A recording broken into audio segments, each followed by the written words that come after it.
Bonjour à tous et bienvenue. Donc nous allons poursuivre. Nous sommes dans la deuxième vidéo, donc consacrée au planning de congé. Donc c'est parti. Nous avons ici une liste de salariés avec les dates de départ de congé et les dates de retour. Donc là-bas, on commence. Là, on va mettre ici mois. Donc ce sera le mois de planning concernant. On va mettre le premier jour du mois. On va prendre l'exemple du mois de on va prendre par exemple le mois d'avril. Le mois d'avril. On va prendre le mois d'avril 2022. D'accord. Maintenant, ici, je vais reproduire la date ici. Et pour les autres dates, on va ajouter chaque fois ici. Donc, on duplique.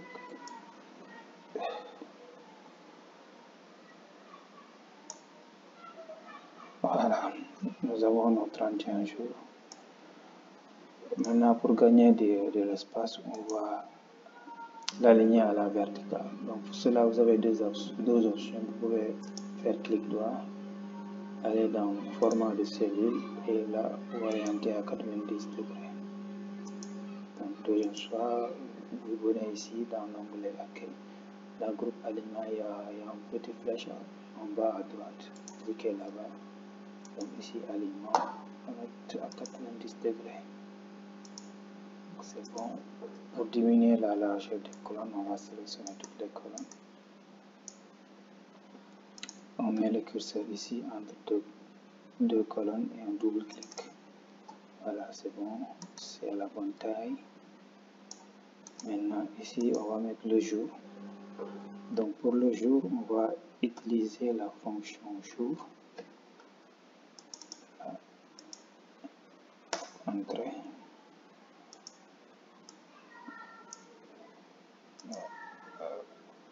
Maintenant, ici, on va mettre les jours de la semaine. Donc, pour cela, on va utiliser deux fonctions. La fonction choisir. Qu'est-ce qu'on va choisir? Les jours de la semaine, on met jour semaine.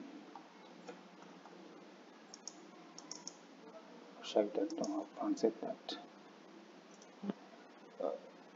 Qu'est-ce qu'on va choisir? On aura à choisir entre lundi, mardi, mercredi, jeudi, vendredi, samedi, dimanche. Donc, d'abord lundi, et là. Mardi, on mettra mercredi. Bon, jeudi. Vendredi. Samedi. Et dimanche.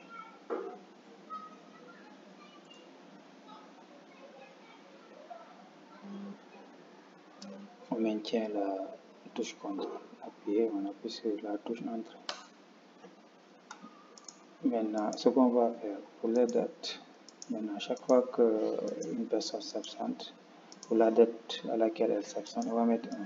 Bon, si elle est présent, on mettra 18. Pour cela, on sélectionne. On va sélectionner. On va sélectionner cette plage. On descend. Voilà, chantier personne.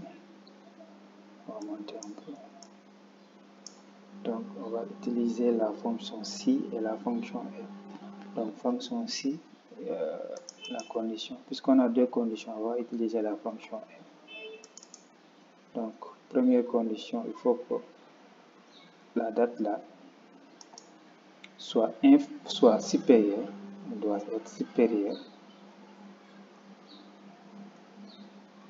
ou égale à la date de départ. Deuxième condition, il faut que cette même date soit inférieure à la date de retour. Donc, c'est bon, on ferme la parenthèse. Si ces conditions sont réunies, on va mettre 1. Si ces conditions ne sont pas réunies, on mettra divide. Pour le but, vous mettez deux guillemets. D'accord, là c'est bon. Maintenant, on va fixer certaines cellules parce que là, pour que ça se duplique, il faut éviter que ça se déplace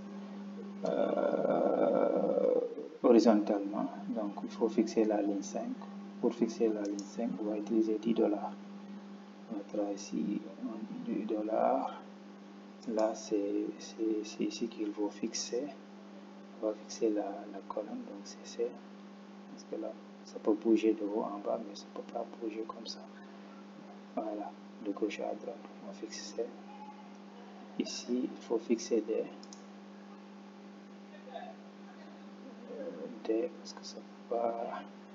Voilà, je pense que c'est bon. On garde touche contrôle appuyé, on appuie sur la touche entrée.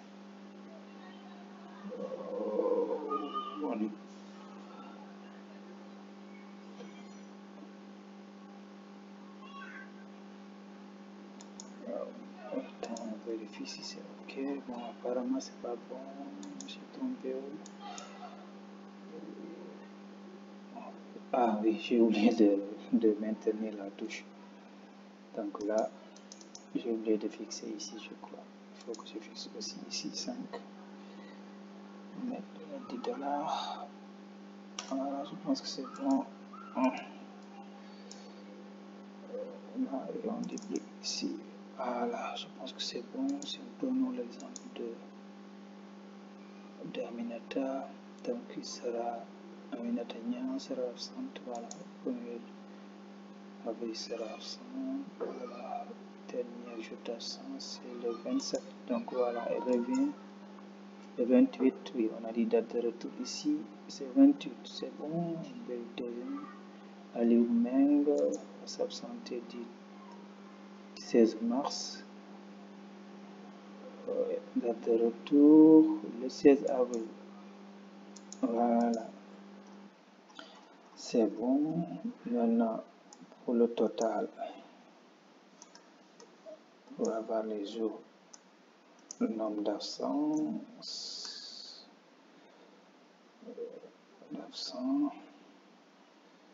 On sélectionne tout le tableau, on ajoute une ligne et on appuie sur CTRL, sur ALT et égal. Normalement c'est bon, on redescend pour vérifier. Bon, je vais une ligne ici. On va l'ajouter. Voilà, c'est bon. Donc là, on va mettre des bordures.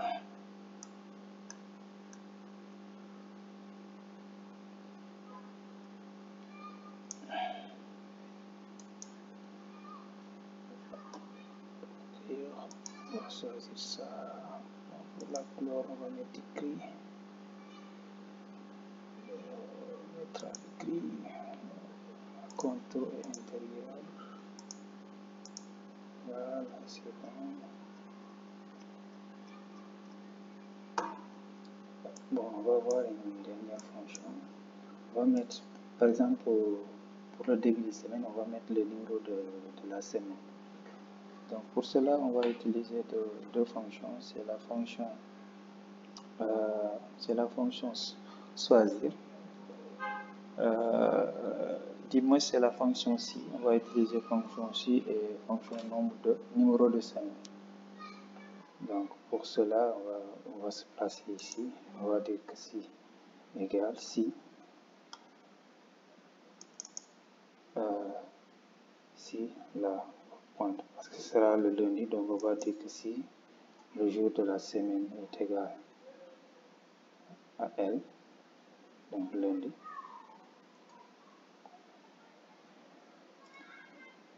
donc vous allez, on va concaténer S, bon S c'est pour semaine, pour dire semaine, semaine, on va mettre un espace là, donc et on va le concaténer avec le numéro de semaine, donc la fonction numéro semaine, donc voilà.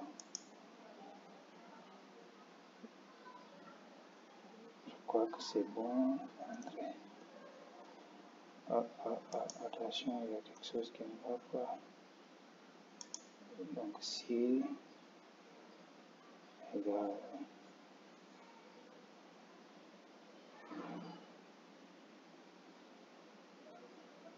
ah oui, j'ai oublié. D'accord. Oui. Et sinon, il faut mettre, voilà, j'ai oublié sinon, il faut mettre 18.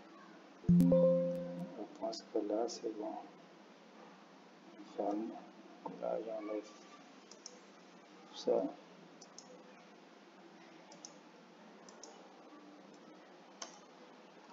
Voilà. Voilà. Bon, là aussi, on va aller mettre la verticale. Voilà. Je pense que là, c'est bon. On va mettre.